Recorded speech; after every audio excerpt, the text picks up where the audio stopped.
Guys, Amit here and welcome to the JustEV News of the Week, a weekly episode where we talk about everything that happened in the EV ecosystem in this complete week.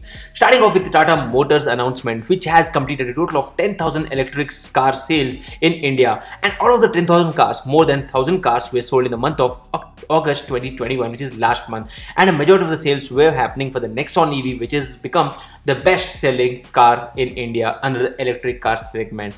Now, talking about the EV segment's portfolio, Tata has been offering the Nexon EV, Tigor EV and the Xpres-T, which was recently launched. With these three models, the company has already captured 70% of the Indian electric four-wheeler car segment, and company has already achieved this within less than 2 years after launching their Nexon EV. And in the coming months, we might be looking at the company's new upcoming Altroz EV. Tesla is rumored to launch both the Model 3 and the Model Y in India, and we have already seen a lot of testing being done on the Indian roads, where we have seen snippets and photos of these cars on the Indian roads. But according to a recent report, there seems to be an issue with the ground clearance on the Model 3, which is creating issue to drive this on the Indian roads. The vehicle has a ground clearance of 140 mm and it's set to hit 160 out of 200 speed breakers when it was passed on it. And this is because of the Coil Spring Suspension System on the Model 3, which can't be adjusted on the go, and because of which the vehicle would need a proper re-engineering, because of course we won't be removing the speed breakers just because Tesla is coming to India. So Tesla needs to fix that issue on their own vehicle.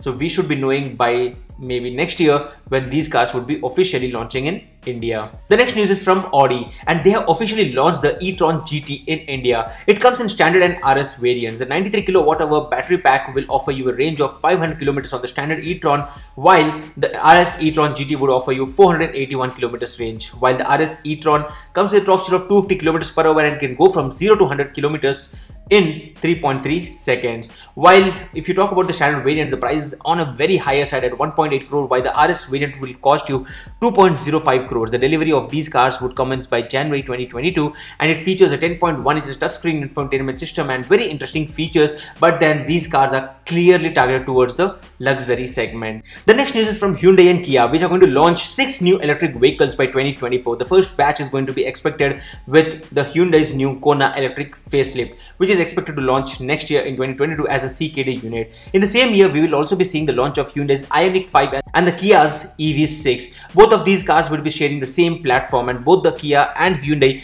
have already started working on a made in India electric car, which is expected to launch in the year 2024. Norway has done a very great job in adopting zero emissions cars, and that's compared to all the other countries. I mean, in fact, they are very far ahead. We'll talk about the announcements. They have decided to ban the sale of ICE vehicles from 2025. With the decline in ICE car sales and popularity of electric vehicles, Norway could achieve 100% zero emission car sales target by as early as April 2022, which is just 7 months away, and they have already done a lot of progress in these targets. According to the latest data, the electric car sales in July 2021 alone had 64% market share for the electric vehicles, which clearly shows that they are far ahead in the EV adoption. The next news is from Hero MotoCorp, which has already shown their glimpse of their first electric scooter during the company's 10th anniversary celebration.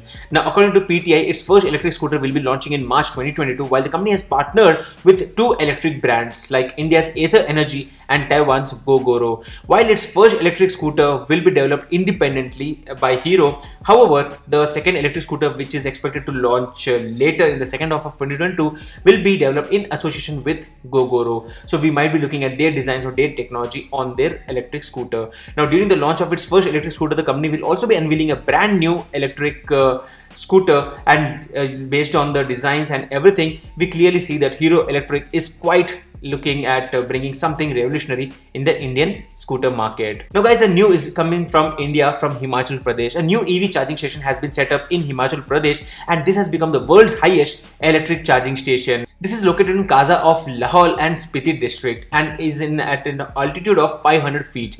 According to Mahendra Pratap Singh, who is the Kaza's sub-divisional magistrate, more stations would be set up depending on the response for this specific charging station, which has already been set up. The final news of the day is that it's coming from Ola Electric, which has already launched the S1 and S1 Pro, and we had seen the company had done a fabulous sale without even actually having the vehicle on the road or giving a test drive. The vehicle, the company has sold total 1100 crore worth of electric scooters, and in the coming quarters, the company will be showcasing their portfolio, and they would also be introducing the electric cars in the Indian market, which would be done later on. While the Ola scooters are based on the Etergo's app scooter, the bike and the cars will be built from scratch and will be taking time to hit the Indian market. But coming to the scooters, the next sale will be likely happening in the month of November. So guys, this was a complete EV news of this week. If you think this video is useful for you, don't forget to hit the thumbs up button and post your comments if you have any in the comment section below.